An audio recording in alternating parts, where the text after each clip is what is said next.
What's up, marketers, and welcome to another episode of the Growth Colony podcast. I'm Liza from Xgrowth to tell you that each episode we bring in B2B leaders to chat about how you can achieve those everyday wins in the marketing world. Whether you're new to the B2B game, working at a leadership level, or even just showing some interest, we know you'll love the episode. So grab a drink, get comfy, and enjoy the show. Hello, everyone. Welcome to another episode. I'm Shahin with Xgrowth, and today I'm speaking to Marc Washbourne, CEO at ReadyTech, about how to move upmarket and close more enterprise deals. Now, ReadyTech once was a startup here in Australia and has just done amazing work, especially in the enterprise space. So I'm really keen to have a chat with Marc about how they move upmarket, how they can change that focus in some of the business units to close some of these mega deals. And in the process of that, we're going to be talking about where ReadyTech came about, how did it start, and a few other things. So on that note, Marc, thanks so much for jumping on the podcast. I'm really happy to be here. Thanks for the great intro. No, it's I'm excited. I'm pumped. Me too. So I want to, we met years ago. Yeah. And it was later on when I thought about it, it baffled me because we got connected through ReadyTech, looking at doing ABM, and later on when I looked at it, I was baffled because you reached out, and as a CEO, I realized, I was like, Marc seems very hands-on, very involved, and have his finger on the pulse with the organization. I mean, I want to go back and hear a little bit about the backstory and the story of like how ReadyTech come about. Maybe we can touch a little bit about on your own background as well. Would that be okay? Yeah, no, absolutely. Love to. Give us a little bit of, so tell me about the starting point. How did it come about? So yeah, to tell my story, I left the UK. I was in my early 20s. I was pretty young. I was 99. I arrived in Australia as a software developer. I really had a dream, I think at that point, to start a company. I'd really landed on the fact that I wanted to start a company. And when I arrived here, I was just really excited by the possibilities that I saw in Australia. I really felt that it was a land of opportunity and possibility. Met my co-founder, was incredible good fortune in Sydney. That was in 99, as I say. And look, we saw an opportunity to build software for human services sectors. So fundamentally, ReadyTech is now a software as a service company, really a vertical SaaS company. And we work across education, employment services, local government. We work with courts in the justice system. We work across workforce sectors. I think, the best way to think about what we do, which is vertical software, is sector-specific software, really based on a deep understanding of the customer's needs and the needs of that industry. We build the backbone systems, core system of record on which these businesses rely, often in very complex and compliance-led industries as well.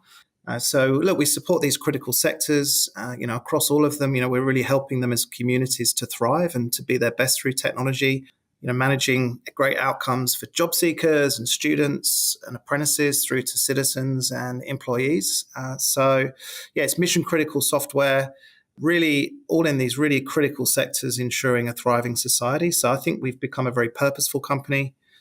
Over the years, we've seen a lot of growth. As you said, we've expanded through this diversification. 2019, we went public, just 5 years public this year, I think. Wow. I guess a bit about our scale. We've grown today to just over 4,000 customers that use our software and over 500 staff, and increasingly growing not just in Australia and New Zealand, but globally as well. Amazing. So what's really interesting is you said you landed in the country 99 and you started a company in 99. Very curious. A lot of kind of immigrants, me being an immigrant as well, tend to kind of come in, understand the market, see what's happening, and then kind of start a venture.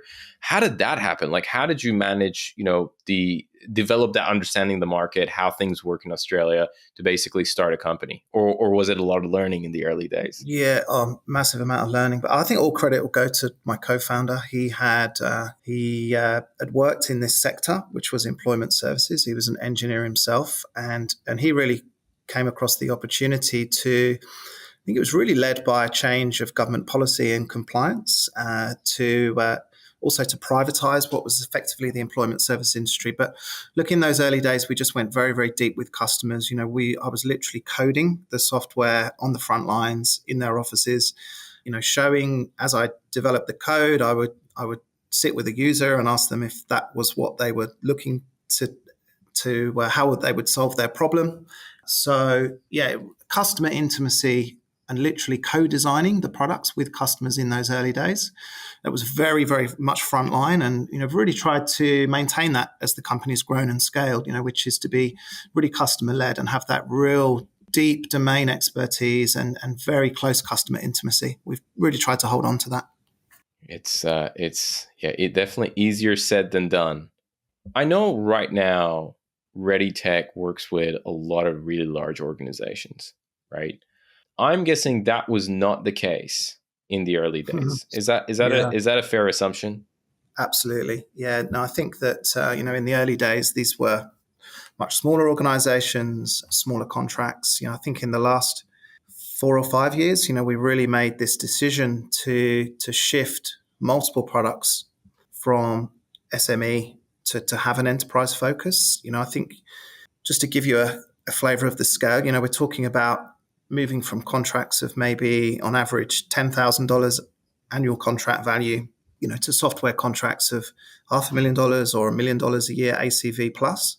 So, it's taken a huge investment. I think the reasons for that, of course, are that, there are large contracts out there. So we felt the economics of this shift would make sense and stack up. What we also found was that, the enterprise space was really crying out for new players to come in and to bring a new innovative approach against the sort of incumbent players. So we also really saw a market opportunity to go up market, as you say. Was that across all verticals? Because as you said, you described ReadyTech as a vertical SaaS, right? And you talked about education, you talked about judicial, you talked about multiple different verticals. Was that a strategy across all verticals, or were there, nuances there? There were some that you're like, no, we're not going to go up market. Love to hear, how did you go about that as well? Yeah, no, it's a really great question, and the answer is we've done it across virtually every product. We started in one, which was education. We were going up market from really smaller colleges. This is a student management system for tertiary colleges. Up market is going into the big end of town is TAFEs and universities, very large providers, very complex institutions, and as that became successful and we had the breakthrough, we saw the opportunity to take other products up market and take what we'd learned and a lot of the learnings and the practices and take those others into the enterprise space. So it's really been a universal strategy across the group of products that we have. Going through that transition through multiple different verticals, I'm also keen to hear about your experience of whether there were any differences across different verticals as you went up market, or all of them were kind of the same thing, the same motion, the same kind of go-to-market strategy applied across all of them. There's definitely some differentials. So, by way of example, in some of the markets, they're government markets. So how governments buy and procure, and run formal procurement processes, with tenders and so forth. That can be a very different, sales motion and sales approach and capability. But I think others have also been, there's also some universal aspects to that. Things like, for example, building credibility as we move into enterprise. I think that's been something that we've been able to harness across the group and look to make ReadyTech famous in terms of a brand. That's been something that's unified and we've applied across all of the different segments. Can we talk about that? Can we dive a little bit deeper on, you talked about brand. There are other elements that I want to touch on that you have focused on to basically enable the organization to move up market, But you brought up brand. Let's maybe dive a little bit deeper. What were some of the initiatives that you put in place for it to better create that success platform for ReadyTech to go enterprise from a brand perspective? So I think I'll go back to that word straight away, which is credibility. I think, when you move to enterprise, the buyers likely don't know who you are. Often I think as well that they can be risk adverse buyers at enterprise. They want to know that you can service them. I think it's been about really building awareness as a serious enterprise player. So, what are some other aspects of that? I think in the shift, we've really tried to build an identity around being a trusted enterprise player. A vision for that was you don't get fired for hiring ReadyTech. That's a term that we've used to really build a brand, which is one that says that we're dependable, we're stable, you can rely on us. I think we've made a lot of decisions to support that in our branding and our messaging. I think being listed was one of those, and that's really, really helped to say that, that you're credible, you've got the scale, the balance sheet. This is a big decision to procure an enterprise technology. The customers really want to know that you're going to be big enough to support them and you're going to be around. So, we spent a lot of time thinking about that credibility point. And, it's really all about building reputation. And I think, in fact, just want to share someone who I think is very smart said to me, and I really feel that the word brand is interchangeable with the word reputation. I think, it can be helpful if you're explaining brand and the importance of brand to, let's say, for example, maybe a CFO, just try changing the term to reputation. So I found that personally really useful. I think just want to share as well, I think the other aspect is, you enter the enterprise market and you're the alternative to the incumbent players. So the opportunity is to be the challenger and to develop the challenger brand. You have to say something different over the incumbent, right? So, I think there's an opportunity to challenge the status quo to a degree with your messaging. I think in enterprise that, communicating your messages to these big companies, people in big companies, I think that thought leadership is important. I think people care more about that. There's an attraction to work with people who have a voice. But also I think it's a balancing act. I think the brand needs to be about credibility and trust, but also, a bit of that challenger and be a bit bold simultaneously. So I think there's some magic in getting that right. And we've worked very hard on that. I think the last element, is really important is in the brand and the messaging is what we stand for. I think for us, that's been about that we are highly people oriented. We have an outsized focus on people and we'll be a true technology partner. So I think expressing what we really stand for as a company and a brand is something that we've always tried to encapsulate. So, that's the story of the brand evolution so far, I think, Shahin. Talk to me about the team and how did that change? So you talked about the brand element and some of the changes that went in there. Talk to me. I'd love to hear a little bit more about, what did you have to change from the team perspective? And that could have been from marketing, could be sales, that could be customer service. I'd love to hear a little bit about that as well, Marc. I think the number one thing that we decided that as we shifted into enterprise, that though a lot of aspects will be the same, a lot of the approaches are going to be very different for the enterprise universe. And I'm also so happy to talk about what some of those are. But in terms of people, we really made the conscious decision that this was a step change. This was not an incremental change. So in order to accelerate that, we really decided to bring in people and talent who had done this before, who had worked at enterprise level, had enterprise expertise. I think there's a great business lesson in that. I think if you're doing something big and new for the first time, it can be difficult to upskill people quickly. And, it takes a lot of time for them to learn and probably make a whole bunch of mistakes. So, we were impatient, for that. So, I think, we brought people in across all the key disciplines, right? Enterprise marketing, enterprise sales, enterprise delivery. And having brought those really key hires in, I think then some people, sure, we've been able to upskill them too. from working in SME to working in enterprise. So, look, that's how we've thought about it. Is I think that if you're doing something really big for the first time, let's say that you've decided to take your products overseas and you want to go and have a crack at the US market or something like that, right? Like, I just think bring someone in that's done that. There's a lot of people that have done that successfully before, and that will be so much easier than trying to work it out yourself. I think it's Horowitz in his book Hard Thing About Hard Things that he talks about exactly that, where you've called it a step change, but these big changes in the organization that is very hard and slow to kind of train the internal team, and that's always a bit of a challenge. That doesn't mean there aren't exceptions of people who kind of get it and go with the movement, but that's very interesting, and to bring someone who's done it. That's a great advice of what you kind of aspiring to change. You mentioned there are things that are different about enterprise that you're happy to touch on later. Okay, so I think from a marketing and sales, let's go through two things. I think from a marketing and sales perspective, I think the really big strategic change for us was really defining the ideal customer. To pursue an enterprise customer, it takes a lot of effort and a lot of investment, and these are long sales cycles. So we want to be really sure on the accounts where we want to make that investment. That we want to qualify them very hard.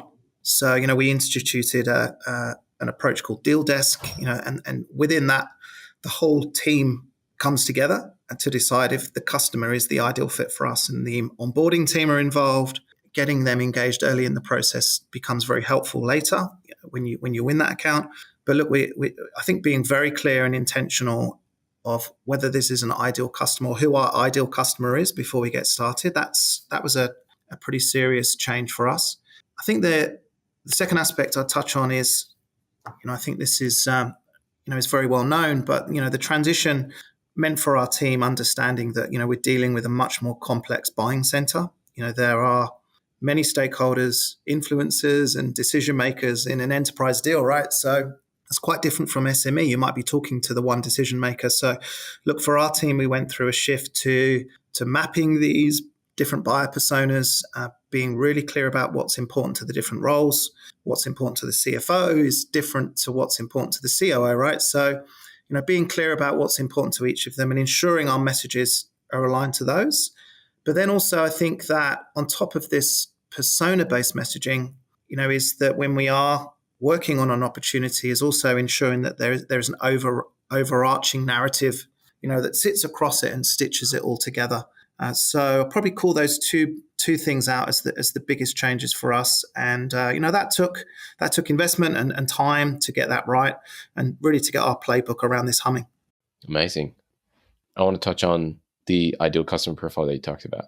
I'd love to hear what depth does this go to, because it's very interesting, and I want to also, this is my question after that, I'd love to kind of dive a little bit deeper in terms of at what stage do you go through the process of the team having a conversation? Is this the right customer for us?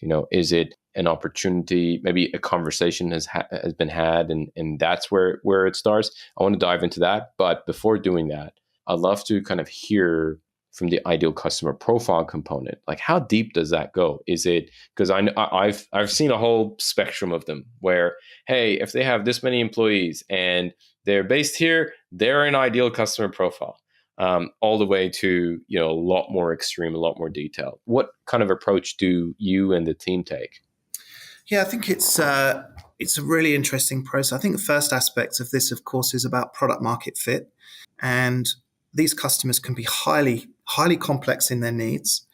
And often, I think in enterprise, product market fit, is not always clear. It can be quite messy, to finding product market fit. It can take a lot of focus and time to find that. So certainly being really clear, increasingly clear about, our product market fit and the ideal customer, is a journey. But look, we start this process on ensuring that it's the ideal customer pretty early. I think it's very customer centric thing to do, right? Because if we're not a good fit, then we're not going to be able to service them well.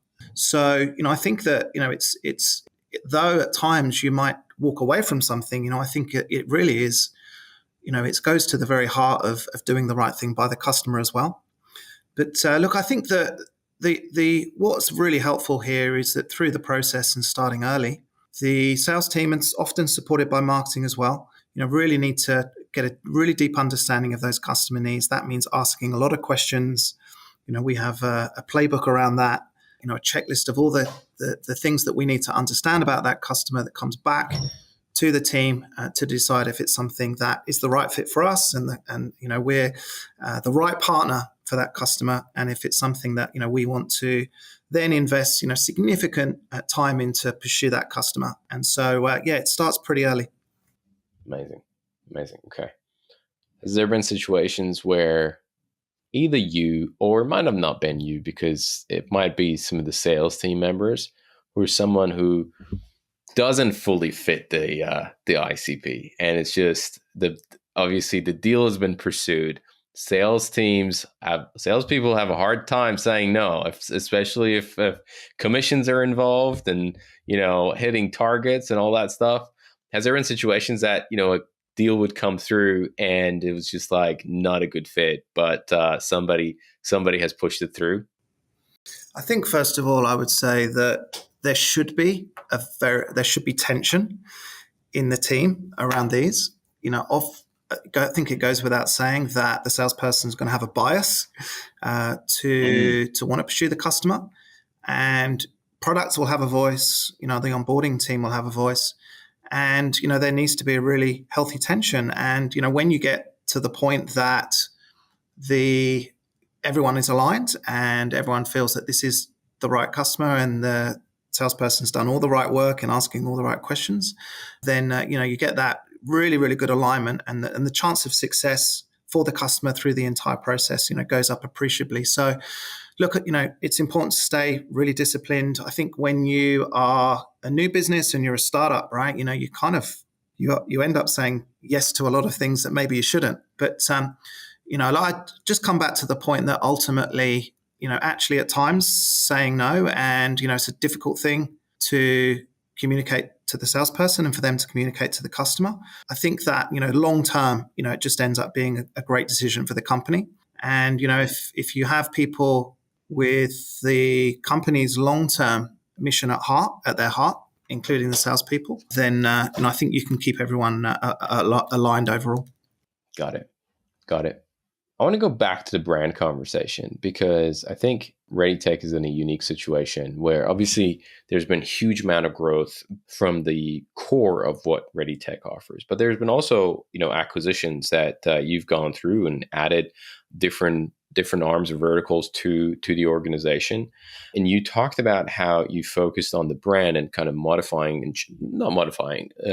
transforming the brand so that it's more enterprise ready, let's call it. How did you approach the brand in your situation where you have this umbrella brand and then you have these micro brands underneath?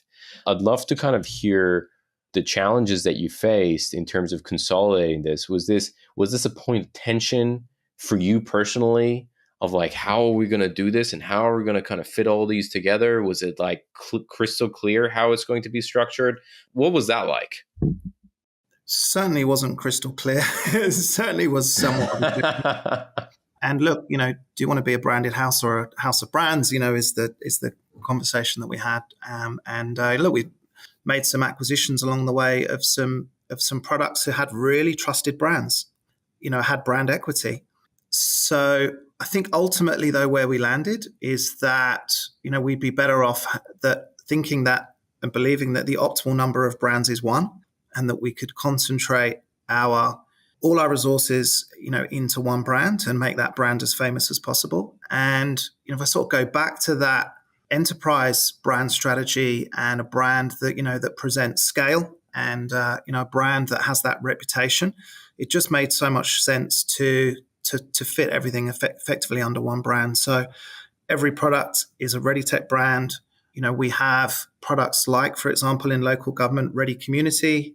Everything is riffed off the word ready, which is a word that we love. We think it says positivity, and we're moving forward. And so we've taken many brands through a transition. It's been about communicating that change to customers, taking the brands through a transition. We often move the brands to be powered by, the previous brand name as we move them through. Often it's been a 12 to 18 month process to transition the brand, sometimes up to 2 years, to ultimately move the brands across, to re-educate the market, and to do that really clearly and well, so that the original brand equity isn't overall lost. So yeah, I think we've been very thoughtful about it, but now very clear on what we believe is right for our brand overall. Mark, you come from a technical background. I come from an engineering background as well. I'm very keen to hear what has been your educational journey when it comes to brand and marketing. Because for me, there was definitely an education, and I had to. It's different than the engineering world, different than the black and white of the engineering space. Love to hear because one of the things that a lot of people talk about, especially marketers talk about, is how hard it can be working for an organization where the leadership, especially the CEO, doesn't understand marketing. They might be coming from. Might be technical, they might be from a sales background, whatever it is. But there's not that appreciation and understanding for marketing might not be there. That is obviously not the case for ReadyTech. And as I said before, like, you were very hands-on with this in completely different caliber than a lot of other CEOs that might be there. I'm very keen to hear what your educational journey has been in the field of kind of brand and marketing. Yeah, so I think I'd sort of go back to where we started the company, right? So there were two of us for about 4 years before we hired, right? And I guess that would be rare now to bootstrap a tech company, right? So, that was years of sort of blood, sweat, and tears. And we did everything, wrote the code as well as the customer support. But we did the marketing, we did the sales. And I'm really, really glad that we had that period, even though it was extraordinarily long hours and it was tough and it was challenging, because we had to do every role and try to become specialists in every role, and across all these different disciplines and practices. And sales and marketing was one that for many years I took on and sort of grow a passion about. And I think that, to put it really simply, I think that the reason that I have a passion for marketing and always want to support it is I've seen it work. There's been really good evidence to me that by taking that seriously and investing it, it has a significant impact on how the company is seen in our markets. I think these systems for us are so mission critical. So much is about trust. Brand can play a huge role, and marketing and messaging in communicating that to customers in these types of vertical markets where there's compliance needs and so forth. So look, I think I've seen it work. And so you're right, I stay on and I stay involved. If there is a significant step change that we need to make, like, for example, when we spoke, and go back to your earlier point, when we started to think about account-based marketing for the first time, I wanted to be across it and wanted to be involved. Of course, at some stage, I'll absolutely step away and empower the team. But I truly believe that, if invested in the right way, and when marketing, I think, is working very closely with sales and product and really working closely with the customer, I think that I'm a really great believer that marketing should really understand the customer problem. I encourage marketing people to sit on sales calls, sit in sales presentations, understand the value that we're giving and be close to that customer and the problems. Then I think, you again, setting yourself up for great value from the marketing team. Love that answer. If a CEO comes to you and asks you about, hey, I really want to focus on our sales and marketing. I really want to focus on maybe on our marketing and brand, right? And give it a little bit more attention. Is there any literature that has had a big impact for you on that front that you like? I would say definitely read this or go check this out, upskill with this component. Does anything come up that or you can think of that has had a profound impact on the way you look at the kind of brand and marketing space? So I think the thing that I continue to come back to is, look, as I say, I'm not a marketing practitioner per se, but I'm very enthusiastic about it, is, I learn a lot from a podcast called 20VC. I don't know if you know this one. It's with Harry Stebbins. It's really about venture-backed companies and startups, but very, very commonly, it's discussing and sharing the newest thinking on sales and marketing. And of course, most of these startups are tech companies, and that's just where the innovation happens. So, what I hear on 20VC, and I follow that really closely, and I'm a huge admirer of the podcast. It's also about scaling up tech companies, which I'm always really interested in. I enjoy that, so I get particularly a lot from that particular pod. We talked earlier, and you mentioned that you're an avid podcast listener, and I told you that I'm going to be asking this question. You brought up podcasts, so I was planning to bring it up a little bit later. What are some of your go-to podcasts that you listen to regularly? Okay, 2 podcasts that I'm listening to mostly at the moment, and you know how you've got your sort of 3 or 4 podcasts, and then another incredible one comes along, and you need to remove one that was currently on your list. It goes down the list, and then it kicks out. Yes. Yeah, absolutely. But look, I really like the All In podcast. I think these Silicon Valley guys, that are across business, tech, politics, how they're thinking about AI and investing in technology is incredible. These are guys who are, sort of wired into people like Elon Musk. I think, the insights from those guys is amazing. Like, I'm actually really interested in politics. So I listen to a podcast called The Rest is Politics.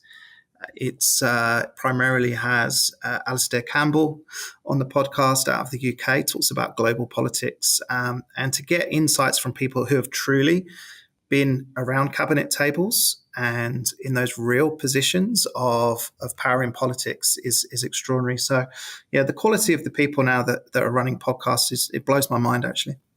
Oh, thanks for that. Thanks for sharing those. That question came a little bit earlier than I was planning, but golden nuggets. I want to shift gears a little bit, and I want to talk to you about, as we've talked here in this podcast, you have, and ReadyTech as a company is involved in quite a lot of verticals. And in the enterprise space in these verticals, there is a lot of speculation in the market. There's a lot of, this is happening, that is happening. I'd love to get your view on the enterprise space in ANZ. How do you look at the space, and what do you think is kind of the current environment for the current enterprise environment in ANZ? Okay, so I call out one big trend that I think that we're seeing across enterprise technology and larger organizations, just one that we're really focused on. And, I think we live in a world in these larger organizations, they're managing very complex technology ecosystems. And, I think that in order to really push forward innovation and be able to change and move fast and be responsive, I think the really large platform monolith concept is being challenged. I think these very large systems that try to do everything, I think that paradigm, is being challenged and shifted. And so, at ReadyTech, and this is part of us as being a challenger, right? We really believe in giving customers a lot of flexibility to curate their ecosystem. We understand that customers may want to choose best of breed products for specific areas. And of course, many want to use the horizontal systems of, they might want to use Salesforce for their CRM, right? So we need to make that really easy. So, I think giving customers choice and flexibility, it's really, we call it an open ecosystem approach. We believe that the future is open and connected. That means ensuring that data can flow freely. It's really about good interoperability, not closed systems, which, make it hard to talk to. I think it's also really about making change easy, right? Now, I think if you're on a large platform monolith, you can get stuck, and, that leads to incumbency. So, ensuring that smaller systems can be moved in and out gives you that flexibility. I think it's really, really good for innovation. It allows our technology ecosystem and startups to be able to be easier to be adopted by customers if they can be accepted within the ecosystem, and that's made easy. So, I believe that being open and being connected really helps to unleash innovation. So that's something we're very focused on at ReadyTech. When it comes to technology in the enterprise, is there anything else that you're seeing in the enterprise space that you So would touch probably on? the second, I think the other trend, maybe I'm biased, is that we believe that vertical software as a service is really maturing and winning. So vertical software as a service, we mean software that's very, very specifically crafted to meet the needs of an industry vertical, where the software is developed by absolute domain experts that understand the customer inside out. Not a horizontal system that needs to be deeply customized or bent and contorted, to meet very specific needs. So, we think as the software industry matures, vertical SaaS is going to play a bigger and bigger role, become more specialized. You're able to meet the customer needs out of the box, but also adapt to the changing needs of this specific market. So, we're a vertical SaaS company, so I would argue that, but I think there's really good evidence, and there's lots and lots of really good articles about this that you can read online. Is this evolution of the vertical SaaS business model? One other question that I want to ask you on this, and you talk about vertical SaaS quite often, is around the pricing structure for the enterprise space. Obviously, the pricing structure in the tech space has gone from, you buy the licenses, project based, then we had the rise of the subscription economy, and then you're starting to see a not fully moving back to what it was before, but some of the things that you look at Microsoft, for example, where it's all subscription, but then now for larger deals, they've kind of starting to move away from subscription. You have these large contracts that they would lock some of the larger organizations. What are you seeing from the trends in the pricing strategy especially in the enterprise space? Do you see any changes over there, or you kind of think that that's going to stay constant as it was before? I think overall the trend towards subscription, is not going anywhere. I think that the ability for customers to sort of de-risk away from the very large upfront projects, I think the days of the really, really huge upfront payments for projects, we'll see that less and less. I think you're seeing a lot of that come out of research from the Big Four, that you're going to see less of these huge upfront investments. I think that the beautiful thing I think about the subscription model is the alignment that it creates between the vendor and the customer. The vendor is incredibly incentivized to retain that customer for the long term as they pay subscription, as opposed to big upfront and then maintenance. So I think that for that reason, I think it's a really customer-centric model. We, as a software company, we're highly incentivized to continue to reinvest back every year, give great service, ensure customers are very satisfied, getting great value from the software because we're in a subscription arrangement with them. And for many of our customers, that might be even, particularly in the SME side, it's only a 1 year agreement, right? So, I think that there's the beauty of the model is this alignment and the creation of the partnership that's underpinned by subscription. So, a huge fan. We were early with it. For many software companies, that was somewhat of a leap of faith to go to subscription. Without the bigger upfront payments, but for us, I think it's really at our core aligned to really a belief in customer centricity. Interesting. Very interesting. Thanks for that. I want to talk a little bit about what's in store. What's in store for ReadyTech, and especially your approach to enterprise. What are some of the things that are on your radar in the coming months and maybe this year? And that could be both from the angle of this is what is on radar on the ReadyTech radar, for us as a company. And then these are some of the things that are interesting developments in the enterprise market that is on our radar. So both internally and externally. I don't know which one you want to start with. Okay, so let's start with, it's a cliche, Shahin, and I apologize up front, but I'm going to have to say I'm so excited about generative AI. I can't resist talking about it. So Probably Let's talk about it. Let's talk about it. more excited than I've been for a long time. So, look, we just released our first Copilot the back end of last year. One of many that I think we'll bring to market. I think the use case for Copilots in our type of technology, where users are often working across very complex people data. I'll give you an example. We've been able to deploy a Copilot that helps case managers who are working with job seekers to better understand their skills and what jobs that they should be matched to through effectively moving their data and resume and so forth into a generative AI, into a large language model. The impact that that's had and the ability to make our customers more efficient and get the value derived from it, get better outcomes for job seekers, and how quickly we're able to deploy that technology by leveraging large language models, it's just mind-blowing. We're very enthusiastic about further opportunities in that space, and it feels like it's just the start, right? So, I think for sales and marketing professionals and practitioners, I think the technology that is emerging, is really exciting for marketers to better understand the buying cycle. For salespeople, using AI tools, to do more of the grunt work.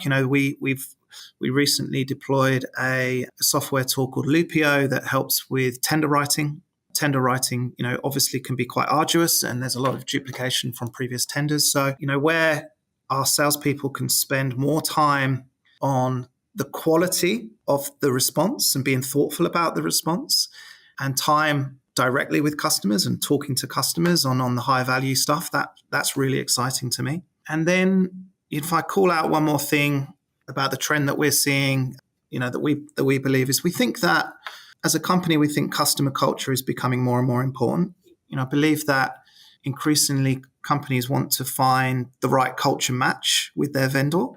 Doesn't mean they have to have exactly the same culture, but certainly compatible ones. So I think that's come from experience where that isn't the case and the partnership hasn't worked. So, I think particularly in enterprise, the delivery of projects can be challenging. So, both sides need to have a really good understanding between executives, being really fair and reasonable, but also holding each other accountable.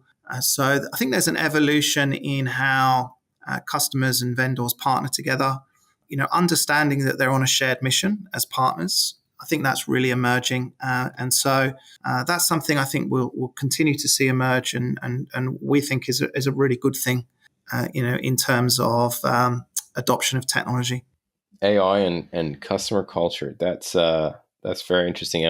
To be honest, we see it at our own company as well. The customer culture, the clients that are like, we feel like there is the customers. The banter is strong, tends to stick around longer. That's the simplest way that I can put it. But I mean, the AI conversation is also absolutely fascinating. I mean, I haven't looked at the data in Australia, but I know in the US, you have AI-enabled organizations or valuations at 2.3x non-AI, and it's just like it's just crazy. And part of that is probably the hype of in the stock market, but it's just the difference is just so stark that is so hard to ignore it. I think you're absolutely spot on. That we're in a hype cycle. These valuations, are very stretched, but valuations were very stretched across all of tech in 2021, right? So, I think it will normalize. I think also that the smart investors will see through the companies who are really genuinely, going to make a big impact, and those that have sort of slapped AI on their investor deck. There's a lot of those. There's a lot of those as well, right? Sure. It's like, oh, what is this AI? Oh, it's just an API to OpenAI, and that's all it is. No, that's that makes sense. I want to talk about you a little bit. I got a couple of rapid fire questions that I'd love to ask you. Before I do that, is there anything on going up market, getting into the enterprise space that you think I didn't ask, that you think it's important for us to cover? So maybe one that we didn't cover is winning that first customer. Winning the first customer is if you shift into enterprise, you go after your first enterprise opportunities.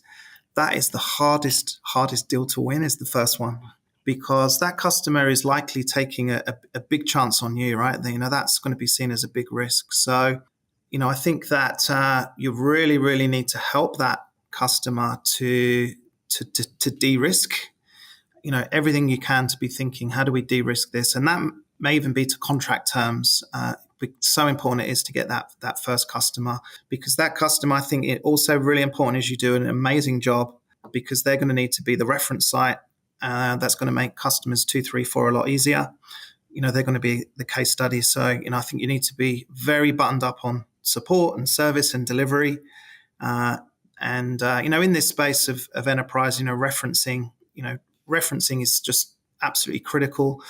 The next potential buyer is going to call a lot of people. Such is the nature of this big decision.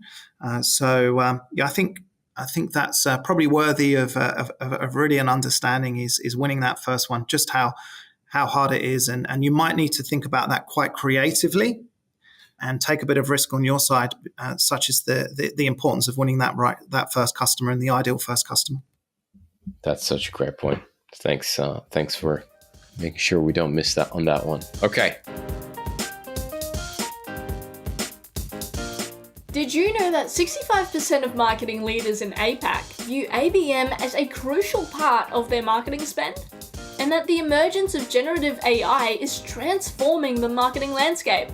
Want to learn more marketing insights? Well, download the 2023 State of Account-Based Marketing in APAC report with the link in the pod description. You'll have valuable data points and key takeaways all at your fingertips after the single click of the download button.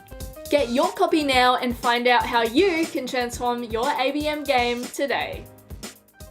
Let's do some rapid fire questions. First one I got is, what is a resource?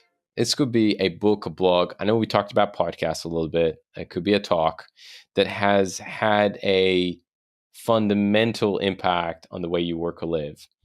One, I want to ask that you would say lifelong. This is number one. And then the other one, maybe in the last year, the recent history of Marc. Okay, I'm going to be really. I've got high conviction on the book. I read a book called Drive by Daniel Pink many years ago, and it's really a book about what motivates people. Daniel Pink argues that the carrot and the stick don't really work. They might work for a while, but they don't work for very long. And what truly motivates people is autonomy, trumps everything. Mastery and purpose are the three things. And if you can harness those in people, they will do extraordinary things in your company. It had a huge impact on me in leading people, the style of leadership, and the design of the culture at ReadyTech. So, I absolutely believe that what Pink says is true. And so that's stayed with me for a long time. I love it. What do you got recent? Recently, let me think. I've recency bias. I'm just going to say, because I just put it down, I read the Elon Musk book by Walter Isaacson. Obviously, the new one. Who wrote the incredible work on Steve Jobs as well. It's absolutely mind blowing. The work ethic, the ambition, and the style, and running multiple these big game changing companies simultaneously, and how he lives his life is absolutely incredible to me. I also read the story of FTX over the holidays as well. That's a really fascinating book. I haven't. What is that? Is that? I'll definitely check that out. Is that just an FTX book, or the title of it? So the FTS book, the book about FTX is by Michael Lewis. So he also wrote Moneyball and The Big Short. Ah, yes, of course. Yeah, it's really the story of Sam Bankman-Fried and that whole incredible high and then incredible low. So it's called Going Infinite. It's pretty amazing. Okay. No, great advice there. Next question. If you could give one advice to B2B marketers, what would it be? I think I'll just go back to that thing of, I'll go to marketers and just say to stay close, get really, really close to the customer. But also, I would also say with marketing and salespeople, and also working with product is work really closely with them, right? Don't work in silo. ensure that you're a really, really tight team. I think this is so critical in enterprise. That I often say that it takes a village to win an enterprise opportunity. And I think that in this world of account-based marketing, right? The salespeople need to have a really strong voice in that, and really understanding what's happening in marketing and vice versa. The marketing people really supporting a big sales process, which could be big customer presentations and so forth. It needs to be one team, one dream, and really bringing product and onboarding into that process as well. So yeah, I'd say go deep as a team, and it's not about individuals. Mark, last question that I have for you is, we've had this conversation a little bit earlier. I know you are big on cooking and cooking for the family. Yeah. I got to have the top 3 recipes, the top 3 go-tos that there's a high chance that you can get from Mark. Oh, Shahin, you've really put me on the spot. You're right. I absolutely love cooking. It's my favorite thing to do. Nothing relaxes me more. Okay, what shall I say? I think roast chicken is an absolute go-to recipe. Mastering roast chicken is I think really important for a home cook. That's a real people pleaser.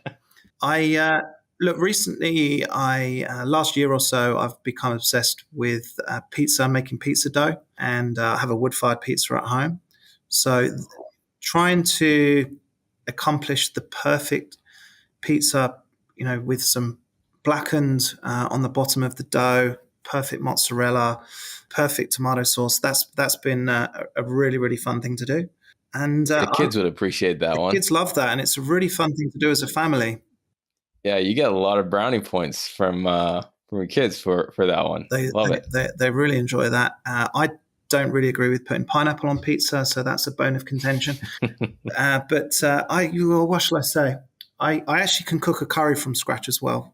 With right from the base with the original spices. That's enormous fun. Fragrance around the house. That's beautiful. Wow, curry from scratch. That's 3 off the top of my head.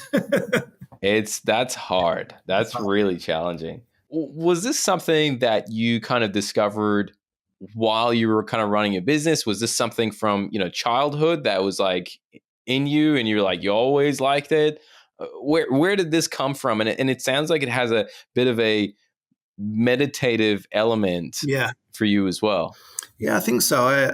I think I went to university, left home for the first time, went into halls of residence with a bunch of other guys and different folks, and I halls of residence. That's dorm, right? Yeah, that's a dormitory in the UK. And I somehow became the cook, and I just fell in love with it. I think, and this is like in the late 90s, Jamie Oliver became very influential. Right. Cooking was actually accessible, and I just went from there. But meditative's right. I think I just feel that everything evaporates while I'm cooking, and I go into some sort of sense of flow. For some people that might be swimming, right, or something like that. But cooking for me is just the most amazing way to switch off, and I think also express my love for my family. I love it. Mark, this has been an awesome conversation. I just want to say thank you very much for, I know you got a crazy schedule, so thank you so much for coming on the podcast. Absolute pleasure. Love talking to you, man. Today's episode of Growth Colony was produced by Alexander Hipwell and Liza Maywald. It was edited by Dave Samito, with additional editing by Liza Maywald and music arrangement by Alexander and Liza. Special thanks to Tina Wabe. We couldn't make the show without you. Growth Colony is hosted by Shahin Hoda, Director of Growth at XGrowth. If you enjoy the podcast, please subscribe and give us a rating on Spotify or Apple Podcasts. Do you think you'd be a great guest or just keen for a chat? Send through an email at podcast@xgrowth.com.au. That's podcast@xgrowth.com.au. That's all for now. We'll catch you next week, right here on Growth Colony.